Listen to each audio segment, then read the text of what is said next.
मैं आलोक सर, पाठशाला आलोक सर में आप सभी विद्यार्थियों का स्वागत है। आज हम लोग आधुनिक इतिहास को आगे बढ़ाकर लेकर चल रहे हैं और आधुनिक इतिहास में आज हम लोगों की चर्चा होगी मुस्लिम लीग की। जैसे ही हम मुस्लिम लीग की बात करेंगे तो कहेंगे कि मुस्लिम लीग से पहले हम पिछले क्लास में चर्चा किए थे 1905 बंगाल विभाजन की। 1905 जब बंगाल विभाजन की बात किया जाएगा तो कहा जाएगा कि लॉर्ड कर्जन ने 1905 में बंगाल विभाजन किया और हिंदू और मुस्लिमों के बीच जो है फूट डाला। दूसरे शब्द में कह सकते हैं कि लॉर्ड कर्जन ने सांप्रदायिकता फैलाने की बात को कही। यहां जो है लॉर्ड कर्जन हिंदू और मुसलमानों में फूट डालने में सफल हो जाता है और जैसे ही सफल हो जाता है तो अगली जो घटना है हम लोगों की वह है मुस्लिम लीग 1906 की। 1 अक्टूबर 1906 ईस्वी को आगा खान के नेतृत्व में मुसलमानों का एक शिष्टमंडल लॉर्ड मिंटो द्वितीय, यहां एक लॉर्ड मिंटो प्रथम है, एक क्या है लॉर्ड मिंटो प्रथम। तो जो लॉर्ड मिंटो प्रथम का कार्यकाल है तो लॉर्ड मिंटो प्रथम का कार्यकाल जो है 1807 से 1813 का है। याद रखिएगा पिछली क्लास में हम पढ़ाए थे कि 1813 ईसाई मिशनरी।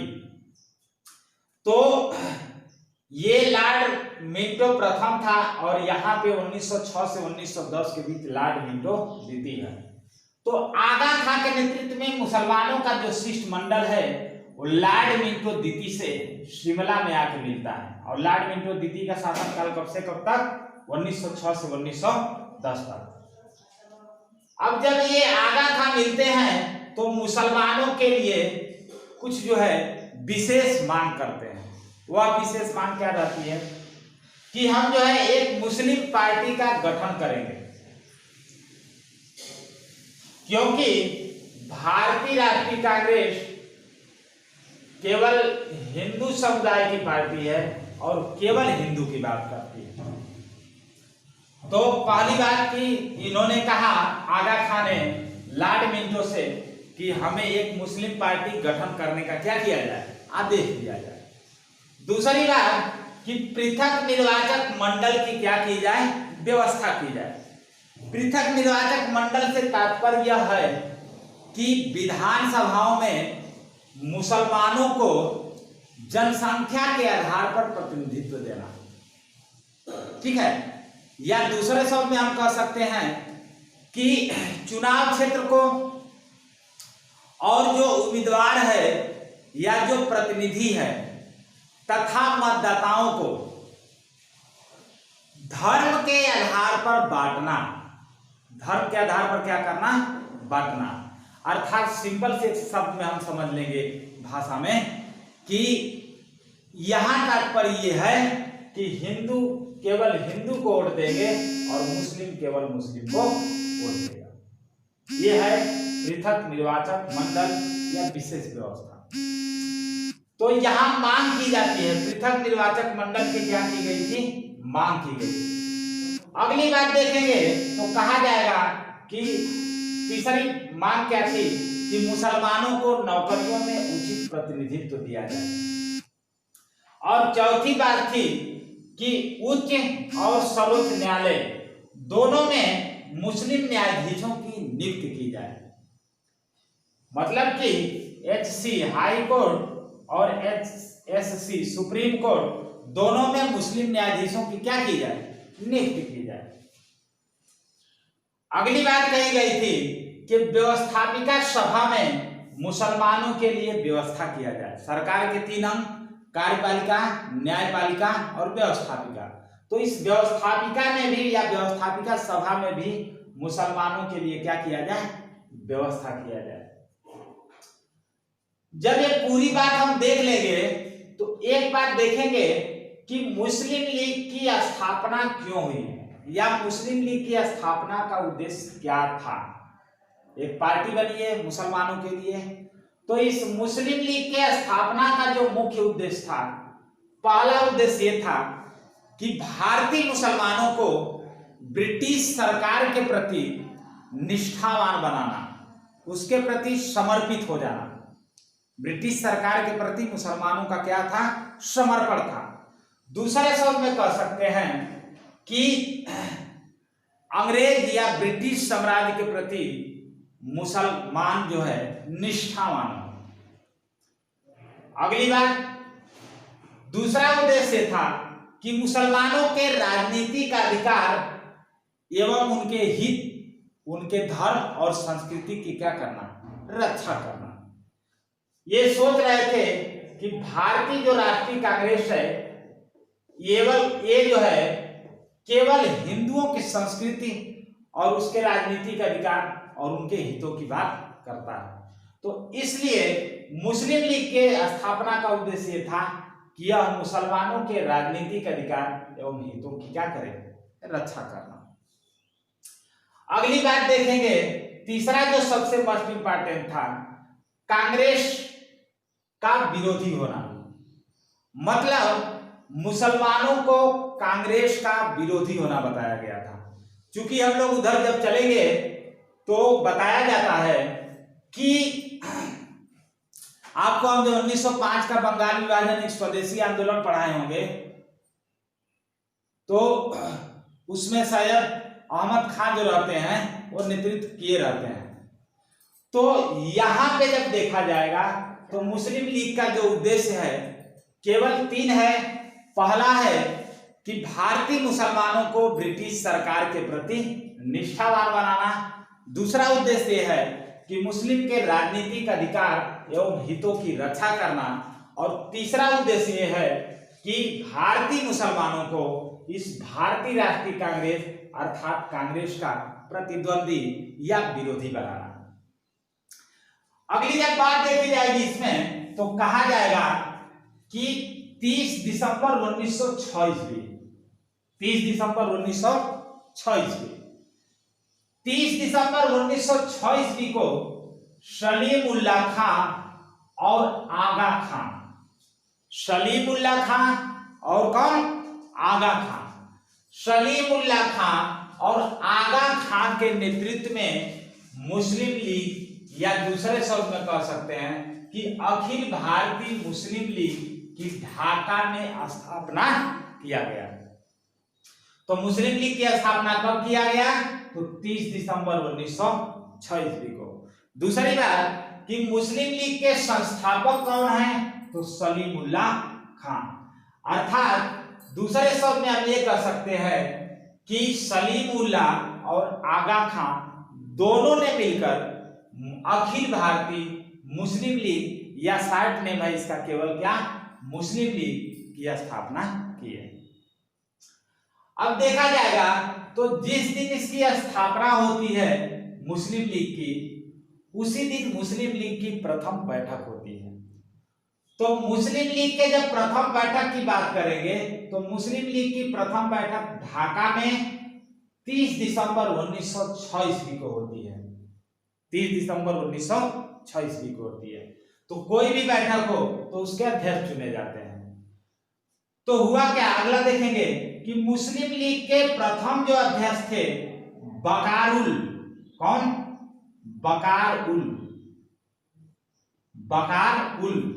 मुल्क मुश्ताक हुसैन, शार्ट नेम इनका बकारउल मुल्क। क्या नाम था? बकारउल मुल्क। पूरा नाम इनका बकारउल मुल्क मुश्ताक हुसैन थे। तो कहा, क्वेश्चन ये पूछता है कि मुस्लिम लीग के प्रथम अध्यक्ष कौन थे?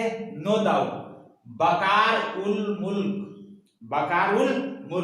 लेकिन क्वेश्चन ये पूछता है कि मुस्लिम लीग के संस्थापक कौन थे? तो सलीमुल्लाह खां। फाउंडर कोई और अध्यक्ष कोई और। लेकिन यहां ये क्वेश्चन आपको बार बार फंसाता है। थोड़ा सा शब्द चेंज कर दे, कह दे कि मुस्लिम लीग के संस्थापक अध्यक्ष कौन थे? फाउंडर, संस्थापक अध्यक्ष। यहां केवल क्या पूछा है? अध्यक्ष या प्रथम अध्यक्ष। लेकिन अध्यक्ष से पहले अगर ये जोड़ दे कि संस्थापक अध्यक्ष कौन था, तो कह लेंगे कि मुस्लिम लीग के संस्थापक अध्यक्ष सलीमुल्लाह खां थे। तो केवल अध्यक्ष अगर पूछता है तो बकारुल मुल्क, लेकिन अगर संस्थापक अध्यक्ष पूछ देता है तो सलीमुल्लाह खां, और केवल अगर ये भी संस्थापक भी पूछता है कि मुस्लिम लीग का कौन था, तो सलीमुल्लाह खां। अगली बात देखा जाएगा तो यहाँ एक मुस्लिम लीग का अधिवेशन हुआ था।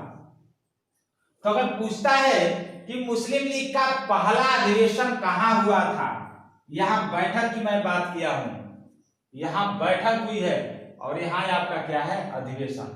चूंकि अधिवेशन बैठक एक ही है, लेकिन यहाँ पे थोड़ा कंफ्यूज है। बैठक जब कहेगा तो हम कहेंगे ढाका और अध्यक्षता कोई और, लेकिन मुस्लिम लीग के जब अधिवेशन की बात करेगा, कहेगा कि मुस्लिम लीग का पहला अधिवेशन कहाँ हुआ था, तब हम कहेंगे कराची में। जैसे ये तो भाई मुस्लिम लीग बनी पार्टी उसकी बैठक हुई, लेकिन भारतीय राष्ट्रीय कांग्रेस जो थी इसका भी अधिवेशन हुआ था, तो उसी तरह मुस्लिम लीग का भी अधिवेशन होता है। तो मुस्लिम लीग का जो पहला अधिवेशन था वो कहाँ था, कहाँ हुआ था, तो मुस्लिम लीग का पहला अधिवेशन कराची में हुआ था।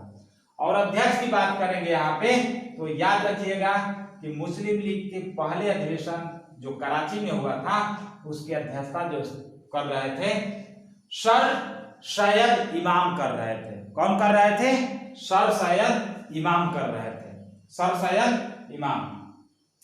अगली बात देखा जाएगा तो मुस्लिम लीग का मुख्यालय कहाँ था, हेडक्वार्टर कहाँ था मुस्लिम लीग का, तो मुस्लिम लीग का हेडक्वार्टर कहाँ था, लखनऊ में था।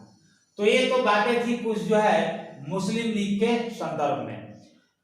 मुस्लिम लीग अगर यहाँ कुछ कर रही है तो कांग्रेस भी कुछ यहाँ कर रही है। देखा जाएगा कांग्रेस क्या कर रही है।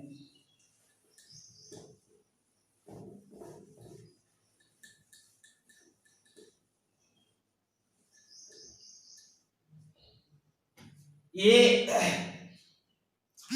1906 का ही दौर है और 1906 में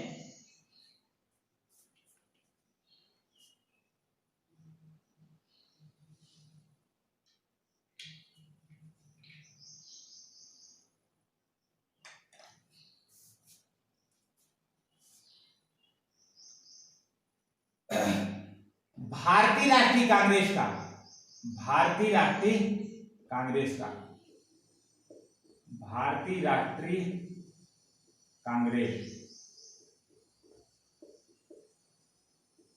कांग्रेस शॉर्ट नेम INC, भारतीय राष्ट्रीय कांग्रेस। 1906 में भारतीय राष्ट्रीय कांग्रेस का कलकत्ता में अधिवेशन होता है। कहाँ अधिवेशन होता है, कलकत्ता में। और जब कलकत्ता में अधिवेशन होता है तो इसके अध्यक्ष जो हैं दादा भाई नौरोजी हैं, दादा भाई नौरोजी। याद होगा भारतीय राष्ट्रीय कांग्रेस के अध्यक्ष दादा भाई नौरोजी।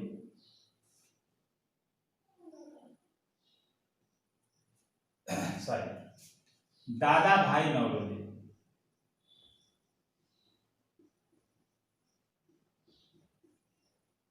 दादा भाई नौरोजी। दादा भाई नौरोजी के एक शिष्य थे जिनका नाम था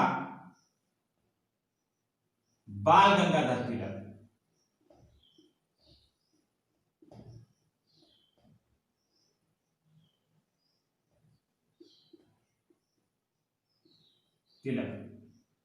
बाल गंगाधर तिलक कहते हैं कि साहब ये कांग्रेस मुस्लिम लीग को देख रहे हैं, ये अपनी बात कर रहा है।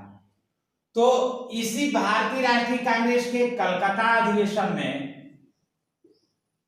अधिवेशन में दादा भाई नौरोजी के द्वारा स्वराज, दूसरे शब्द में कह सकते हैं कि स्वराज की मांग प्रस्तुत किया गया।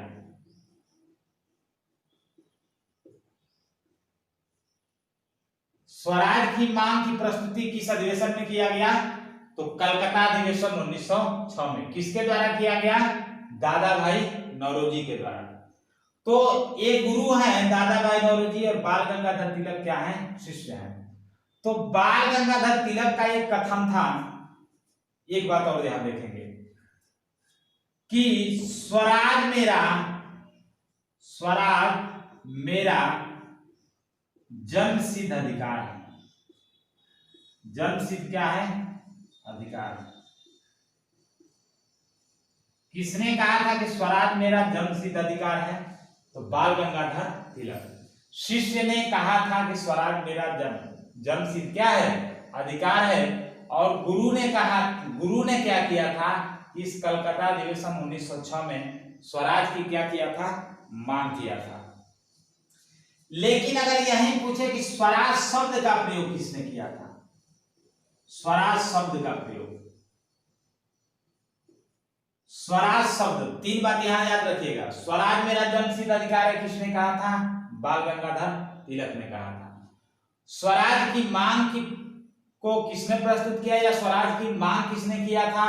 तो दादा भाई नौरोजी ने। लेकिन स्वराज शब्द का प्रयोग सबसे पहले किसने किया था? तो दयानंद सरस्वती ने। दयानंद सरस्वती, याद रखिएगा। तो स्वराज शब्द का प्रयोग किसने? दयानंद सरस्वती ने। स्वराज की मांग किसने किया था? दादा भाई नौरोजी ने।